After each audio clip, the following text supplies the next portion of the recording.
રાજકોટ શહેરમાંથી એક ચોંકાવનારો કિસ્સો સામે આવ્યો. એક યુવતીને પ્રેમ જાળમાં ફસાવવામાં આવી. વારંવાર તેની સાથે શરીર બાંધવામાં આવ્યા. અનેકવાર તેને હોટલોમાં લઈ જવામાં આવી. તેને ગર્ભ રહી ગયો. તેનું ગર્ભપાત કરાવી નાખવામાં આવ્યું. આટલું જ નહીં, એ યુવતીએ જે ફરિયાદ કરી છે મુજબ ચોટીલા ખાતે મંદિરમાં તેની માથે સેથો પૂરીને તેની સાથે લગ્ન કરી હોય આ રીતની વાત પણ સામે આવી અને તેને લગ્નની લાલચ પણ આપવામાં આવી.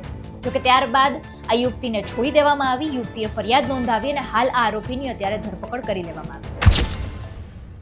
નમસ્કાર, આપની સાથે હું આકાંક્ષા. તમે જોઈ રહ્યા છો રાજકોટ. રાજકોટમાં પીએચડીનો અભ્યાસ કરી રહેલી આ યુવતી કે જેને પ્રેમજાળમાં ફસાવવામાં આવી, અવારનવાર તેની સાથે શરીર સંબંધ બાંધવામાં આવ્યા, તેનો ગર્ભપાત પણ કરાવી નાખવામાં આવ્યો હતો, તેને દવા આપીને અને ત્યારબાદ આરોપીએ પીડિતાને વોટ્સએપમાં માફીનો મેસેજ મોકલીને તેનો નંબર બ્લોક કરી દીધો.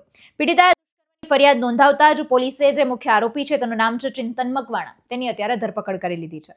આરોપીએ યુવતીને અલગ અલગ સ્થળોએ ફરવા લઈ જઈને તેની સાથે શરીર સંબંધ બાંધ્યા હતા. આટલું જ નહીં, તેના લગ્નની લાલચ આપવામાં આવી. ચોટીલા મંદિરે માતાજીની સાક્ષીએ તેની માથામાં સેથો પૂરવામાં આવ્યો અને પત્ની માની પણ ફરિયાદમાં લગ્ન ન કર્યા હોવાનો પણ ઉલ્લેખ કરવામાં આવ્યો છે. મૂળ જુનાગઢ જિલ્લાની હાલ રાજકોટમાં રહેતી આ યુવતી છે. ખાનગી શોરૂમમાં નોકરી કરે છે. જુનાગઢના નરસિંહ મહેતા યુનિવર્સિટીમાં પીએચડીનો અભ્યાસ કરે છે. વર્ષ 2021માં જેતપુરની એક કોલેજમાં બીએનો અભ્યાસ કરતી હતી. તે દરમિયાન બીકોમમાં અભ્યાસ કરતો જે આ ચિંતન મકવાણા છે તેની સાથે સંપર્કમાં આવી હતી. ત્યારબાદ બંને વચ્ચે પ્રેમ પાંગર્યો હતો અને પછી સોશિયલ મીડિયા મારફતે તેઓ સંપર્કમાં રહેતા હતા. ક્લાસીસ જવા સમયે પણ યુવતી આરોપીના બાઇક પર જતી અને આજુબાજુ સ્થળોએ ફરવા પણ જતી.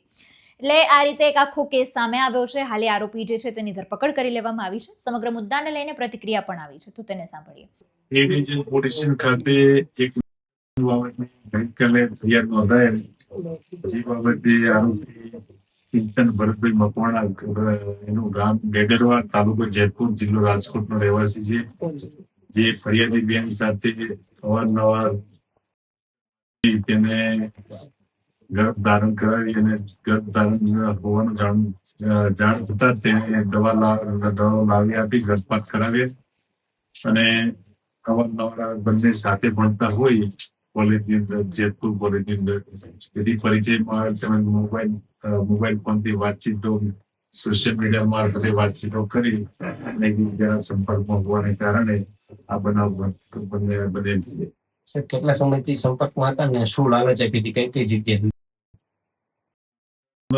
શરૂઆતમાં એ ડિવિઝન પોલીસ વિસ્તારમાં એસએસબી હોટલ ખાતે થયેલ. ત્યારબાદ અલગ અલગ જગ્યાએ ફરવા લઈ જતો અને આરોપી ચિંતન ભરતભાઈ મકવાણાએ લગ્ન કરવાની લાલચ આપી અને તેના પરિવારને કે હું લગ્ન કરીશ તેવી વિશ્વાસ આપી અને લગ્ન નહીં કરી અને અવારનવાર તેની સાથે પાછરી ગુનો કરેલ છે.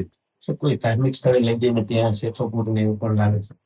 અલગ અલગ જગ્યાએ ધાર્મિક સ્થળે ફરવા લઈ જતો અને અલગ અલગ હોટલો ખાતે લઈ જતો. આવનારા સમયમાં ખબર પડશે કે આ કેસમાં નવી શું અપડેટ જોવા મળે છે. સમગ્ર મુદ્દાને તમે કઈ રીતે જોવો છો, કમેન્ટમાં જણાવજો. ફરી મળીશું. અમને રજા આપશો. નમસ્કાર.